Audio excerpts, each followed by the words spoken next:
The power of habit. आदतों की शक्ति। द पावर ऑफ हैबिट हमें बताती है कि कैसे हमें कुछ काम करने की आदत पड़ जाती है और क्यों उससे छुटकारा पाना मुश्किल होता है। इसके अलावा यह बताती है कि हम कैसे अपने बुरी आदतों को छोड़कर अच्छी आदतें अपना सकते हैं। इस किताब में दिए गए साइंटिफिक तरीके की मदद से आप किसी भी आदत को अपना या छोड़ सकते हैं। नमस्कार दोस्तों, बुकिश ज्ञान में आप लोगों का फिर से स्वागत है। यदि यह बुक समरी आपके लिए फ़ायदेमंद हो या आपके जीवन में कुछ परिवर्तन लाए तो एक लाइक जरूर करें। हमारी आदतें 3 स्टेप में बनती है। इससे पहले हम देखें कि हमारी आदतें कैसे बनती है। आइए देखें कि हमारी आदतें क्यों बनती है। इसका आसान सा जवाब है कि हमारा दिमाग थोड़ा आलसी होता है। वो हमेशा अपनी एनर्जी और समय बचाना चाहता है, इसलिए किसी काम को बार बार करने पर हमें उसकी आदत पड़ जाती है और हम उस काम को आसानी से कम समय में कर पाते हैं। एक रिसर्च में ये बात सामने आई है कि हम एक दिन में जो भी काम करते हैं उसका 40% काम करने की हमें आदत रहती है। इससे हमारा बहुत सारा समय और एनर्जी बच जाती है, जिससे हमारे दिमाग को आराम मिलता है। अब आइए देखें कि आदतें कैसे बनती हैं। आदतें 3 स्टेप में बनती है: क्यों, रूटीन और रिवॉर्ड। क्यों वो बाहरी चीज़ होती है जो हमें किसी काम को करने पर मजबूर करती है। जैसे कि आप अपना निकला हुआ पेट देखते हैं तो आपको मजबूर करता है कि आप उसे अंदर करने के लिए कुछ करें। रूटीन वो काम होते हैं जो हम करते हैं, जैसे कि जब आपने अपना निकला हुआ पेट देखा तो आपने अपना खाना कम कर दिया या कसरत करने चले गए। रिवॉर्ड हर काम के अपने नतीजे होते हैं, जैसे जब आपने कम खाना शुरू कर दिया तो आपका पेट थोड़ा थोड़ा करके अंदर जाने लगा। आदत बनाने में सबसे बड़ा भाग रिवार्ड का ही होता है। जब भी आपको किसी काम के लिए मनचाहा रिवॉर्ड मिलता है तो आप उस काम को बार बार करने लगते हैं। जैसे जब सिगरेट पीने पर आपकी बेचैनी कम हो गई और आपको अच्छा लगने लगा तो आप बार बार सिगरेट पीने लगते हैं और इस तरह से ये आपकी आदत बन जाती है। अब आइए देखें कि आदतों को छोड़ना इतना मुश्किल क्यों होता है। ऐसा इसलिए होता है क्योंकि आदतें बनाने का काम हमारे दिमाग का एक खास हिस्सा करता है। इस हिस्से का नाम है बेसन गैंग्लिया। बेसन गैंग्लिया दिमाग के दूसरे हिस्से के प्रभाव से आज़ाद होता है। इसका मतलब है ये कि अगर बेसन गैंग्लिया को छोड़कर आपका पूरा दिमाग खराब हो जाए तो भी ये आराम से काम कर सकता है। इसके पूरी तरह से आज़ाद होने की वजह से ही आप इस पर जल्दी काबू नहीं पा सकते।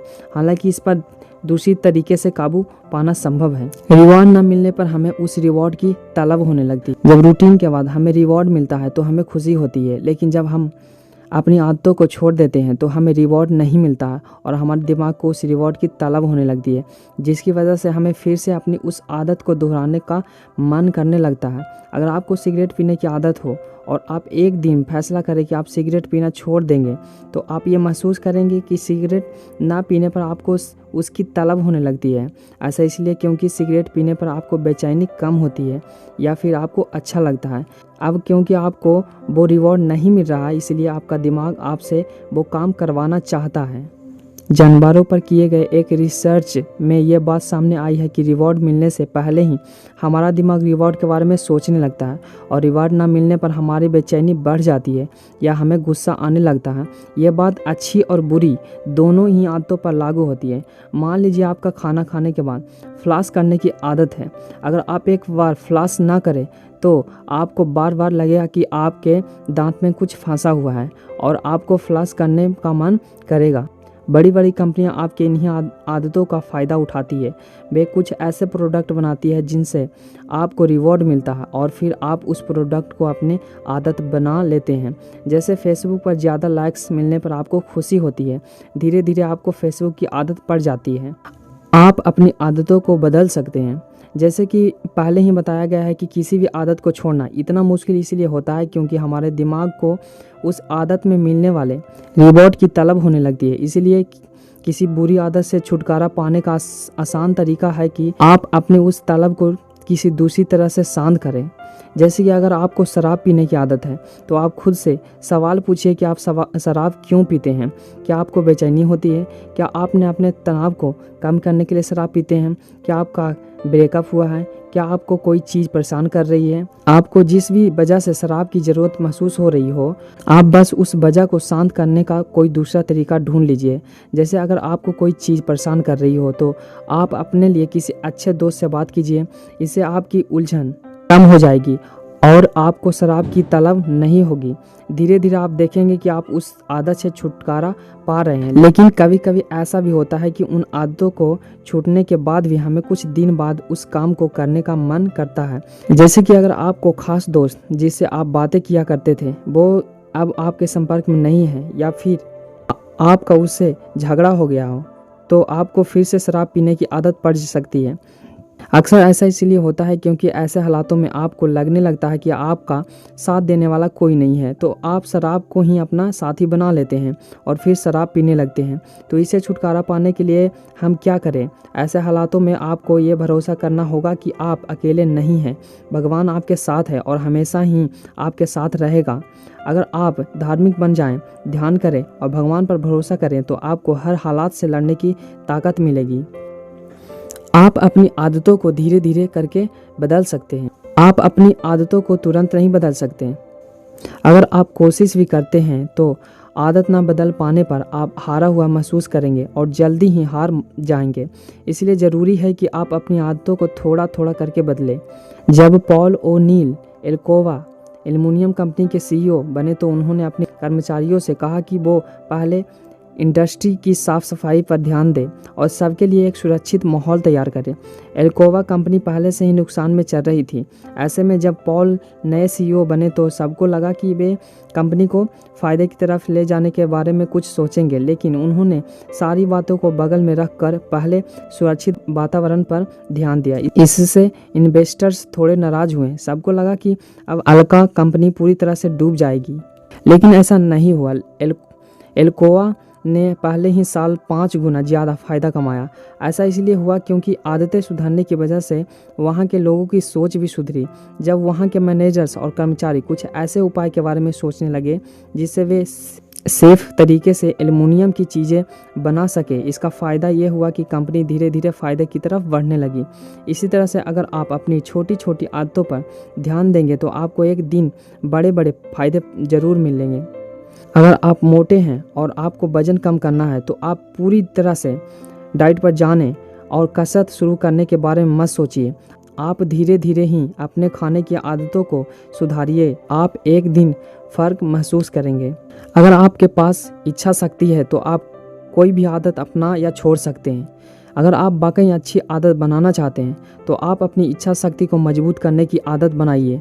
एक मजबूत इच्छा शक्ति आप किसी भी समस्या से लड़कर उस पर जीत हासिल कर सकते हैं। क्या आपके साथ कभी ऐसा हुआ है कि कभी कभी आप अपने काम को बहुत तेज़ी से कर लेते हो जबकि कभी कभी वही काम आपको बोझ लगने लगता है? ऐसा इसलिए होता है क्योंकि उस दिन आपकी इच्छा शक्ति कमज़ोर पड़ जाती है।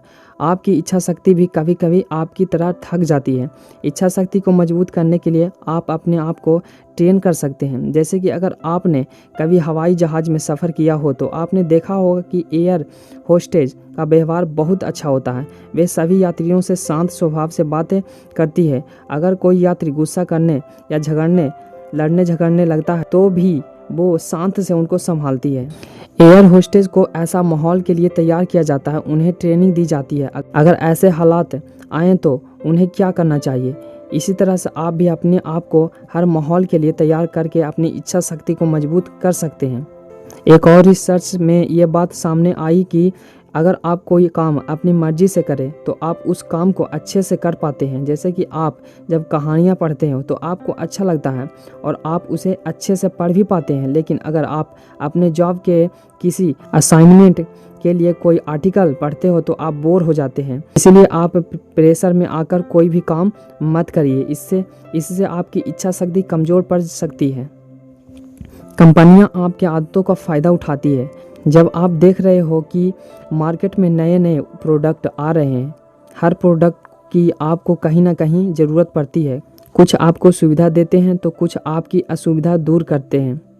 कंपनियां हमेशा से ही आपकी आदतों और ज़रूरतों को समझकर प्रोडक्ट बनाती है। वे आपके व्यवहार और ज़रूरतों को जानने के लिए आंकड़ों का इस्तेमाल करती है और उसी के हिसाब से प्रोडक्ट बनाती है। आइए इस एक उदाहरण से समझें। टारगेट एक अमेरिकन रिटेलर है जो हर साल लाखों ग्राहकों को सर्विस देकर आंकड़े तैयार करती है। धीरे धीरे उनके आंकड़े और जानकारियाँ इतनी ज़्यादा हो गई कि वे किसी भी महिला को देखकर बता देते हैं कि वो माँ बनने वाली है। एक बार टारगेट के एक मैनेजर को पता चल गया कि एक टीनेजर लड़की मां बनने वाली है। उसने अब तक अपने परिवार वालों को ये बात नहीं बताई थी। तो टारगेट ने उस लड़की के घर बच्चों की देखभाल करने वाली सामानों को कूपन भेजे। लड़की के पिता इस पर गुस्सा हो गए और लोकल टारगेट मैनेजर के पास जाकर उसे डांटने लगे। लेकिन जब उन्हें असलियत का पता चला तो उन्होंने मैनेजर से माफ़ी मांगी। धीरे धीरे टारगेट के आंकड़ों से ये बात सामने आई कि लोगों को ये पसंद नहीं कि कोई उनकी जासूसी करे। तो अब टारगेट लोगों को बहुत सारी चीज़ों के बीच में उनके काम के चीज़ रखकर देखने लगा।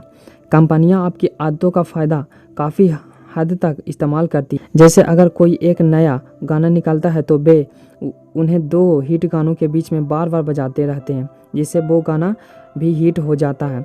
उन्हें पता होता है कि ऐसा करने पर लोगों का ध्यान उस गाने पर जरूर जाएगा। एक नए मूवमेंट की शुरुआत नई आदतों से होती है। 1995 में अमेरिका में पुलिस अधिकारी ने एक निग्रो महिला रोजा पार्क्स को बंद कर दिया। उन्होंने ऐसा इसलिए किया क्योंकि उसने अपनी सीट एक गोरे आदमी को देने से मना कर दिया था। इस बात पर निग्रो भड़क गए और उन्होंने सभी बसों का बहिष्कार करना शुरू कर दिया। हुआ यूं कि रोजा पार्क्स ने अलबामा में एक गोरे आदमी को अपनी सीट देने से मना कर दिया। इस पर पुलिस ने उसे गिरफ्तार कर लिया। हालांकि ऐसा पहली बार नहीं हुआ था जब किसी निग्रो को इस तरह से गिरफ्तार किया गया हो, लेकिन रोजा पार्क्स की जान पहचान बहुत दूर तक थी। रोजा पार्क्स बहुत सारे सोशल क्लब की मेंबर थी और उनके बहुत सारे दोस्त थे। उसकी पहचान हर तरह के लोगों से थी, जिसकी वजह से उसे बहुत जल्दी बेल मिल गई थी। जैसे ही वो जेल से बाहर निकली, हर जगह उसके दोस्तों और रिश्तेदारों ने बसों का बहिष्कार करना शुरू कर दिया। अंत में सभी ऑफिसर्स से शहर में शांति बनाने के लिए बहुत से कदम उठाए। हर जगह बहिष्कार की वजह से शहर में अशांति फैल गई थी। फिर मार्टिन लूथर किंग ने अपने स्पीच में लोगों को शांतिपूर्वक अपनी बातों को रखने की सलाह दी। फिर लोगों ने चर्च में जाकर और मीटिंग करके अपने अधिकारों की मांग की। इसी तरह से अमेरिका के लोगों में एक नई आदत बनी। वे लोग अब अपनी बातों को शांतिपूर्वक चर्च में मीटिंग्स बुलाकर लोगों के सामने रखने लगे। इसी नई आदत ने समाज का चेहरा बदल दिया। आदतें आपके लिए खतरनाक भी साबित हो सकती है। हम में से कुछ लोगों की आदतें हमारे लिए बहुत खतरनाक साबित हो सकती है। इसलिए ये ज़रूरी है कि हम उन आदतों को पहचानें और बदलने की कोशिश करें। आदतें किस तरह से खतरनाक साबित हो सकती है, ये हम दिए गए 2 उदाहरण से समझ सकते हैं। 2008 में ब्रेन थॉमस नाम के एक शख्स ने अपनी पत्नी की चाकू से हत्या कर दी। ब्रेन को नींद में चलने की और नींद में ही दूसरे काम करने की आदत थी। ब्रेन ने सपने में देखा कि कोई चोर उसकी पत्नी को मार रहा है, इसलिए ब्रेन ने चाकू उठाकर उस चोर को मारना शुरू कर दिया। ये सभी काम वो अपने सपने में कर रहा था, लेकिन असल में वो अपनी ही पत्नी को मार रहा था। अब आइए दूसरे उदाहरण पर नज़र डालते हैं।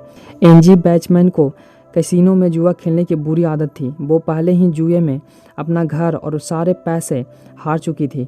उसे जुआ खेलने की बहुत बुरी लत थी और ये बात हैराह नाम के एक आदमी को पहले से ही पता थी। हैराह ने एंजी को कैसीनो में घुमाने का ऑफर दिया। उसे पता था कि एंजी अगर एक बार कैसीनो में जाएगी तो जुआ जरूर खेलेगी। हैराह ने एंजी के साथ जुआ खेलकर उसे $5 लाख के कर्ज में डुबो दिया और फिर उस पर कोर्ट में केस कर दिया। इन दोनों ही उदाहरण में ब्रेन और एंजी अपने आदतों को काबू नहीं कर पा रहे थे। इसलिए ये बहुत ज़रूरी है कि आप अपनी बुरी आदतों पर काबू करके उनको जल्दी से जल्दी छोड़ दें। यह आपके लिए बहुत खतरनाक साबित हो सकता है। आदतों का हमारे ज़िंदगी में खास महत्व होता है। हम अपनी आदतों से ही बनते हैं और बिगड़ते हैं। ऐसे में ये ज़रूरी है कि आप आदतों के बारे में जानें कि आखिर ये आदतें कैसे और क्यों बनती हैं और कैसे हम अपनी बुरी आदतों को छुटकारा पा सकते हैं। उम्मीद है कि आपको इन सभी सवालों का जवाब मिल गए होंगे। यदि यह वीडियो आप लोगों को फ़ायदेमंद लगा तो एक लाइक ज़रूर करें। Thank you.